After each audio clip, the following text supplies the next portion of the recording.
നമസ്കാരം സുഹൃത്തുക്കളെ. നമ്മൾ ആഗ്രയിൽ പോണ വഴിയിൽ ഗംഗയുടെ വേറൊരു മുഖം കണ്ടിട്ടോ. പറഞ്ഞാൽ ഫുള്ള് കത്തിത്തീരാത്ത മൃതദേഹങ്ങൾ, അതിൽ നിന്ന് പിന്നെ അത് ഭക്ഷണമാക്കുന്ന പട്ടികളെ കണ്ടു. ഇത് പറഞ്ഞാൽ ഈ ഗംഗൻ്റെ ഈ ഭാഗം എന്ന് പറഞ്ഞാൽ ഒട്ടും ക്ലീൻ അല്ല. പിന്നെ ഇവിടെ പറഞ്ഞാൽ കൊണ്ടുവരുന്ന മൃതദേഹങ്ങൾ പറഞ്ഞാൽ എന്താ പറയുക, പിന്നോക്ക വിഭാഗക്കാരതും അല്ലെങ്കിൽ താഴ്ന്ന ജാതിക്കാരതും ആയിരിക്കുമെന്ന് എനിക്ക് തോന്നുന്നത്. ബനാറസിൽ അങ്ങനെയല്ല. അവിടെ പറഞ്ഞാൽ വരുന്ന മൃതദേഹങ്ങൾ പറഞ്ഞാൽ പളുങ്കുന്ന തുണികളുണ്ട്, പിന്നെ പൂക്കളുണ്ട്.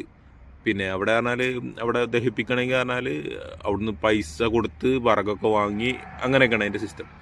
ഇവിടെ അങ്ങനെയല്ല. ഇവിടെ പറഞ്ഞാൽ അവർ ട്രാക്ടറിൽ പിന്നെ എല്ലാ സെറ്റപ്പും കൊണ്ട് വരികയാണ്. എങ്ങനെ മൃതദേഹം അടക്കം അവരുടെ ഫാമിലി അടക്കം ഒരു ട്രാക്ടറിൽ വരികയാണ്. പിന്നെ സ്വച്ഛ് ഭാരത് ഒന്നും ഇവിടെ ഈ ഭാഗത്ത് സ്വച്ഛ് ഭാരത് പറഞ്ഞാൽ ഉൾപ്പെടാത്ത സ്ഥലമാണ്. ഗംഗക്ക് ഈ ഭാഗം സ്വച്ഛ് ഭാരതിൽ ഉൾപ്പെടാത്ത സ്ഥലങ്ങളാണ്. പിന്നെ എന്താ പറയുക, ഇവിടുത്തെ അവസ്ഥ പറഞ്ഞാൽ വളരെ ദയനീയമാണ്. പിന്നെ ഇവിടെ കടകളോ കാര്യങ്ങളോ ഒക്കെ വളരെ കുറവാണ്. പക്ഷെ ബനാറസിൽ പറഞ്ഞാൽ ഭയങ്കര ഒരു പിന്നെ വ്യാപാര കേന്ദ്രം പോലെയാണ് അവിടെ നമുക്ക് ചെന്നാൽ കാണാൻ പറ്റുക. പിന്നെ ഇവരെ പറഞ്ഞാൽ കണ്ടില്ലേ, ഈ ഗംഗൻ്റെ രണ്ട് ഭാഗം ഇതുപോലെ പ്ലാസ്റ്റിക് മാലിന്യം കൊണ്ട് നിറഞ്ഞു കിടക്കുകയാണ് ഫുള്ള്. ഇതുപോലൊരു കാഴ്ചയാണ്. അപ്പോൾ ഇതാണ് BJPൻ്റെ സ്വച്ഛ് ഭാരത്. എങ്ങനെ ആളുകൾ കാണുന്ന ഭാഗം ഈ പിന്നെ ബനാറസൊക്കെ പറഞ്ഞാൽ ഭയങ്കര അടിപൊളിയായിട്ട് കിടക്കുന്നുണ്ട്. ഇവിടെ അങ്ങനെയല്ല. ഇവിടെ ഫുള്ള് പ്ലാസ്റ്റിക് എല്ലാ രീതിയിലുള്ള മാലിന്യങ്ങളുണ്ട്.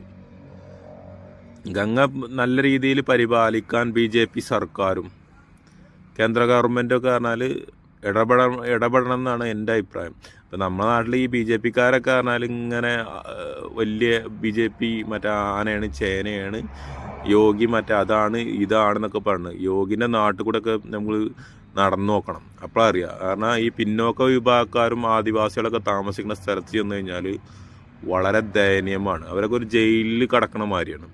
അവർ ഈ കൃഷിൻ്റെ ഒക്കെ ഇടയിൽ ഇങ്ങനെ ജീവിച്ച് ആണ് മരിക്കണം.